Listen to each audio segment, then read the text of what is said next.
Assalamualaikum warahmatullahi wabarakatuh. Perkenalkan, nama saya Angelita Adesti dengan NIM 2223005 dari Prodi Akuntansi. Pada kesempatan kali ini saya akan mempresentasikan tentang sebuah artikel yang berjudul Enterprise Risk Management Disclosure dengan artikel Budaya dan Strategi Manajemen Risiko Perusahaan atau Penyelarasan Konseptual.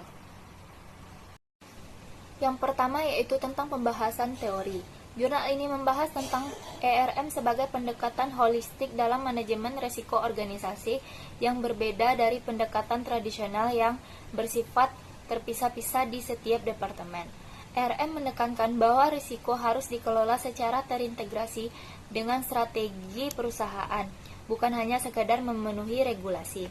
Salah satu teori utama yang digunakan dalam jurnal ini adalah BSC dari Kaplan dan Norton. BSC memungkinkan perusahaan untuk menghubungkan manajemen risiko dengan strategi melalui indikator kinerja utama, yaitu Key Performance Indicator, dan indikator risiko utama, yaitu Key Risk Indicator. Dengan cara ini, RM dapat membantu perusahaan menyeimbangkan antara peluang dan ancaman dalam pengambilan keputusan yang strategis. Yang kedua yaitu kasus yang dibahas. Jurnal ini mengulas beberapa kasus implementasi RM, yaitu yang pertama Tesco sebagai salah satu perusahaan retail terbesar di Inggris menggunakan BSC untuk mengintegrasi RM ke dalam strategi mereka. Dengan menerapkan BSC, Tesco berhasil meningkatkan kesadaran risiko di seluruh organisasi, memungkinkan mereka untuk mengidentifikasi dan mengelola risiko lebih awal. Yang kedua yaitu industri pertambangan di Afrika Selatan.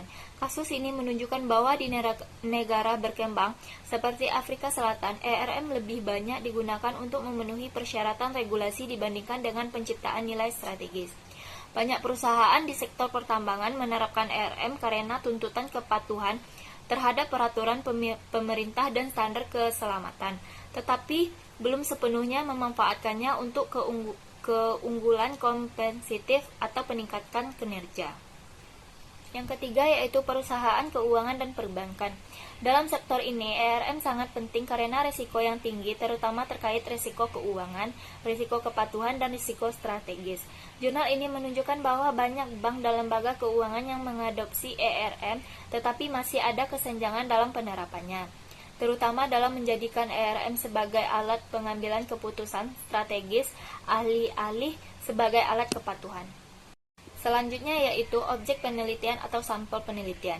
Penelitian dalam jurnal ini bersifat konseptual dan berbasis literatur review. Tidak ada pengumpulan data primer, tetapi jurnal ini menganalisis sebagai studi empiris sebelumnya yang melibatkan yang pertama perusahaan besar di Australia, Amerika Serikat, dan Afrika Selatan. Yang kedua, industri keuangan, pertambangan, dan retail. Yang ketiga, analisis berbagai laporan implementasi ERM di organisasi berbeda. Dengan pendekatan ini, jurnal ini menjanjikan tinjauan menyeluruh tentang bagaimana ERM diterapkan di berbagai konteks industri dan negara. Selanjutnya yaitu teknik analisis data. Penelitian ini menggunakan analisis kualitatif berbasis literatur. Data dianalisis dengan cara yang pertama meninjau penelitian terlebih dahulu tentang ERM, budaya risiko, dan balanced scorecard. Yang kedua, membandingkan hasil studi empiris dari berbagai industri dan negara. Yang ketiga, pengembangan model konseptual yang menghubungkan ERM, strategi, dan budaya risiko.